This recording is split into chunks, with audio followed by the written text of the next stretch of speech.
မိသက်သမားတွေဟာပန်းထွက်နေတဲ့မိသက်ပိုက်ကိုထိန်းချုပ်ဖို့ကြိုးစားကြတဲ့အခါပိုက်ကောင်းစီကိုတိုက်ရိုက်သွားမယ်အစားပိုက်တစ်လျှောက်ဖြည်းဖြည်းချင်းတွားသွားခဲ့ကြပါတယ်။ဒါကဘာဖြစ်လို့လဲဆိုတော့မိသက်ပိုက်ကနေထွက်လာတဲ့ရေရဲ့ရိုက်ခတ်အားကအင်မတန်မှပြင်းထန်လွန်းလို့ပါပဲ။တချို့ပိုက်တွေဆိုရင်လူတစ်ယောက်ကိုမြေကြီးပေါ်မှာတရွတ်တိုက်ဆွဲခေါ်သွားနိုင်တဲ့အပြင်ဟိုတီတီတောင်လွင့်စင်သွားအောင်လုပ်နိုင်စွမ်းရှိပါတယ်။တကယ်လို့သာလူတစ်ယောက်ကိုမတော်တဆရိုက်မိသွားမယ်ဆိုရင်တော့ဖြစ်လာမယ့်အကျိုးဆက်တွေကတကယ်ကိုအံ့ဩစရာကောင်းလောက်အောင်ဆိုးရွားနိုင်ပါတယ်။ဒါတွေမကသေးပါဘူးတကယ်လို့မိသက်ပိုက်နှစ်ခုနဲ့သာကားတစ်စီးကိုဝိုင်းပတ်မယ်ဆိုရင်အဲ့ဒီရေအားကကားကိုတောင်ရှေ့ကိုရွေ့သွားအောင်တွန်းထုတ်နိုင်ပါတယ်။ဒါကြောင့်မလို့လဲ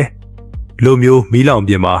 ဟိုင်းဆိုးမှာဆိုရင်မီးငိမ့်တက်တဲ့အခါမိသက်သမားအတော်များများဟာမီးသက်ပိုက်တစ်ခုတည်းကိုပဲစုပေါင်းပြီးကင်ထားကြတာကိုတွေ့ရတတ်ပါတယ်။ဘာလို့လဲဆိုတော့မီးသက်ပိုက်ကထွက်လာတဲ့ရေအရှိန်ကလူတစ်ယောက်ကိုခြေမခိုင်ပဲလွင့်ထွက်သွားအောင်လုပ်နိုင်လောက်တဲ့အထိတကယ်ကိုပြင်းထန်လို့ပါပဲ။ဒီလောက်ထိအရှိန်ပြင်းရတဲ့အကြောင်းရင်းကတော့မီးသက်ရေပေးဝေရေးစနစ်မှာစွမ်းအားမြင့်ပတ်တွေကိုသုံးပြီးဖိအားမြင့်တင်ထားလို့ဖြစ်ပါတယ်။ဒါပေမဲ့လည်းမီးသက်ပိုက်အများစုဟာရေကိုအမြင့်ဆုံးမီတာ90ကျော်လောက်အထိပဲပန်းထုတ်နိုင်ကြပါတယ်။ဒါဟာအကြမ်းဖျင်းအားဖြင့်14ထပ်တိုက်အမြင့်လောက်ပဲရှိတာမို့အထက်မြင့်အဆောက်အုံတွေမှာမီးလောင်တာဟာအခုထိအလွန်ကိုအန္တရာယ်များနေစေဖြစ်နေတာပါပဲ